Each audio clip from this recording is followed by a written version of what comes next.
Let's return to This Week in America. Here's your host, Rick Bratton. Welcome back, everybody. Coast to Coast, This Week in America.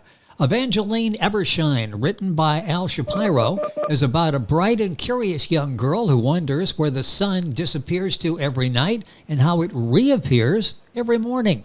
So she and her father, who fortunately is an astronaut, blast off in a spaceship deep into space to investigate and to follow the sun's travels. What they discover is both amazing and simple.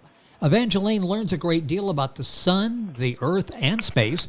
The story of Evangeline arouses curiosity about heavenly bodies and provides rewards with fascinating information about space. Al Shapiro, an electronics engineer, father, grandfather, and author of the delightful children's book, Evangeline Evershine and the Case of the Biggest Disappearance Imaginable, is our guest on This Week in America. Al, welcome to the program. It's great to have you with us.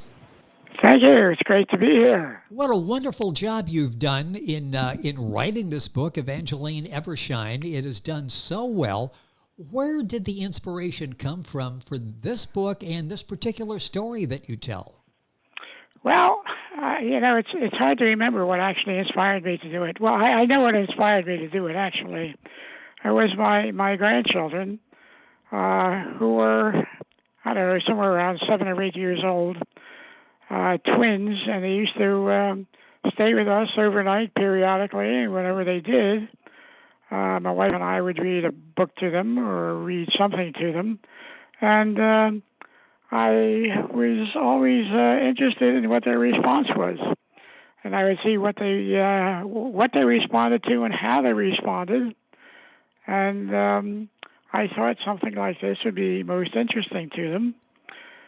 So the combination of all these things just got to me at one point and inspired me to write a book.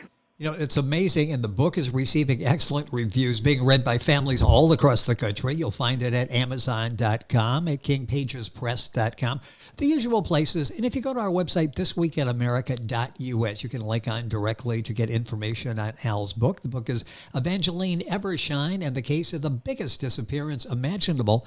You mentioned the twins, the grandchildren. In the picture on YouTube, we've got a picture of Al sitting there with the grandkids behind him, holding a copy of the book. What was their reaction when you realized this was going to be the story, and the reaction you were getting? Because they got smiles on their faces as they're behind you holding a copy of the book. Well, I had actually gone over the book, the text anyway, with the grandchildren before I had it published. And they did have some corrections, some changes they wanted me to make. Nothing really very large or important. But I made those changes anyway, so there are really 3 authors. The 2 grandchildren plus me.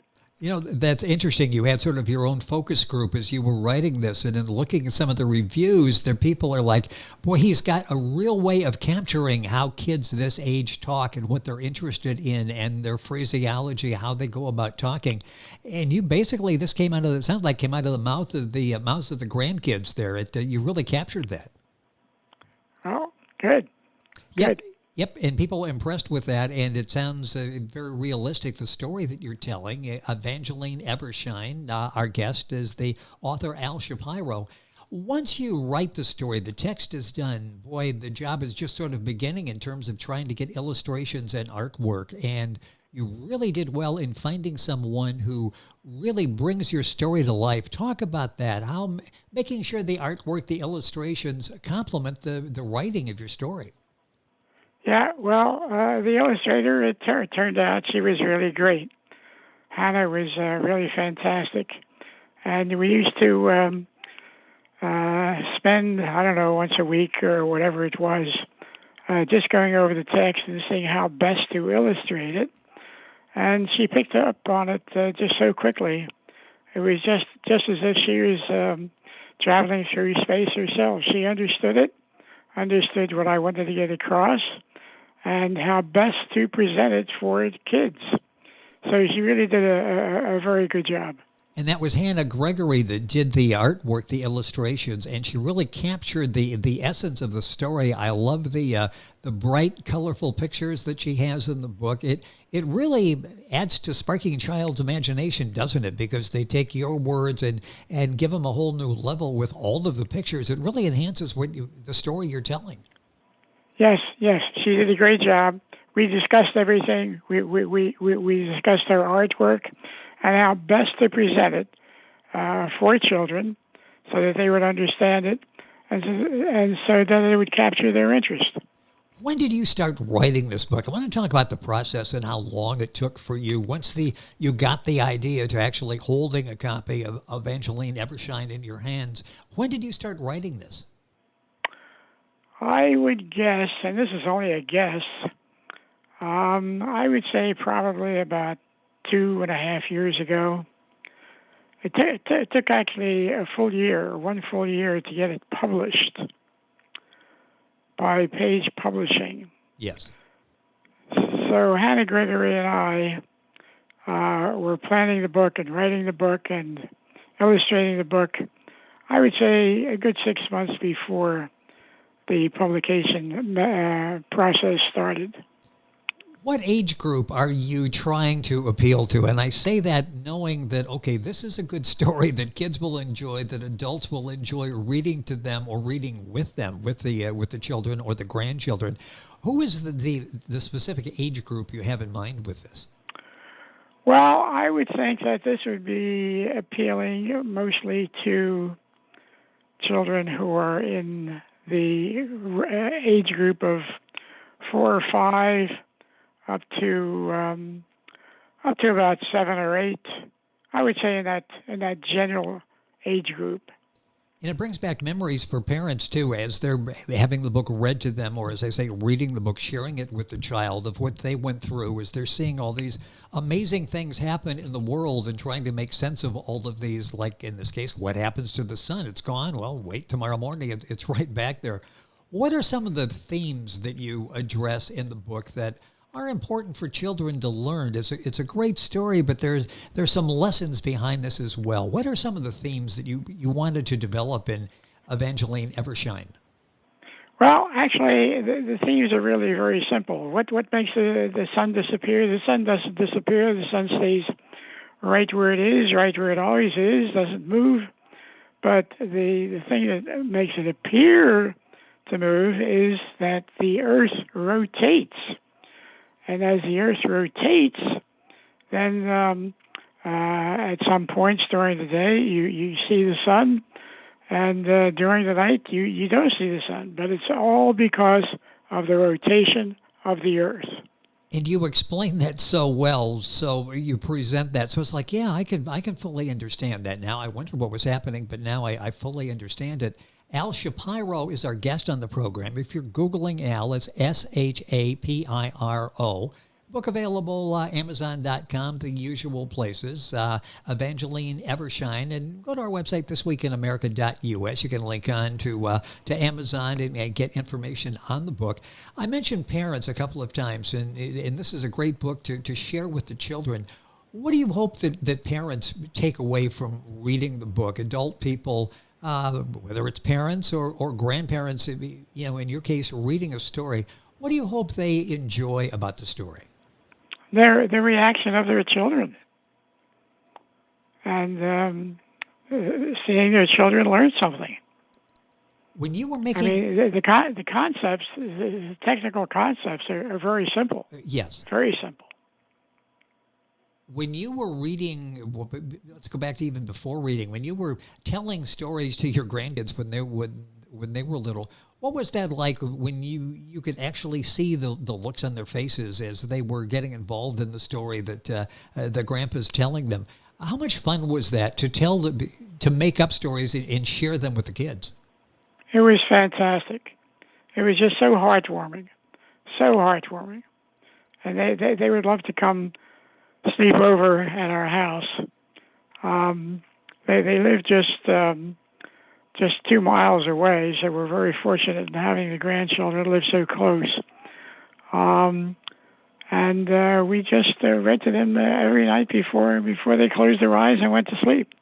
Did you ever think that someday you would be a writer of a successful children's book, a published author? Did you ever think that was going to happen? Never, not in my wildest dreams. What was the most interesting thing maybe that you learned from writing the book? For you, I mentioned your background, an engineer, electronics engineer. This is a whole new world for you, and it's coming up with ideas. It's expressing the ideas in a language that children will understand. It's getting the right illustrator, which you were able to do, that brings those words to life. What's been interesting about you in going through this process? What is so interesting to me is I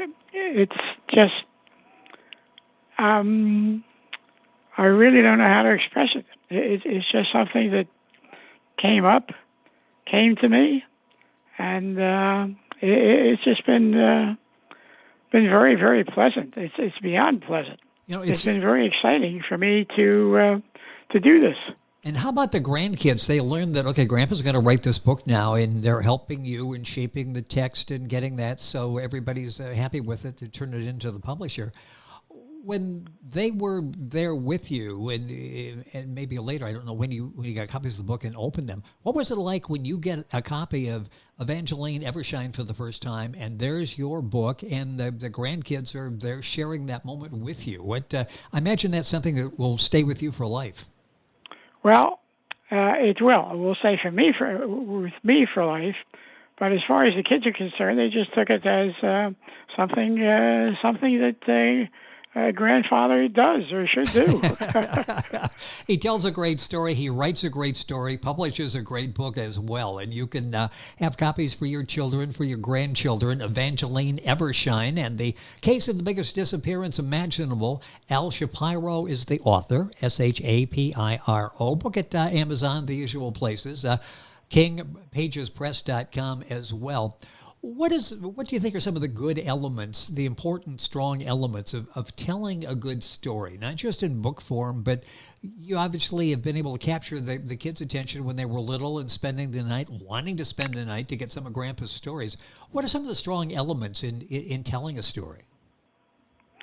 What are the strong elements? I think having the kids learn something they didn't know before. I think that's very impressive. I think they probably realize it. I'm sure they realize it, that they've learned something new. And so everybody in the room is very impressed. The grandparents who are telling the story, when they see the reaction of their kids, and also the kids when they realize they've learned something new. You can just see it on their faces. Yes.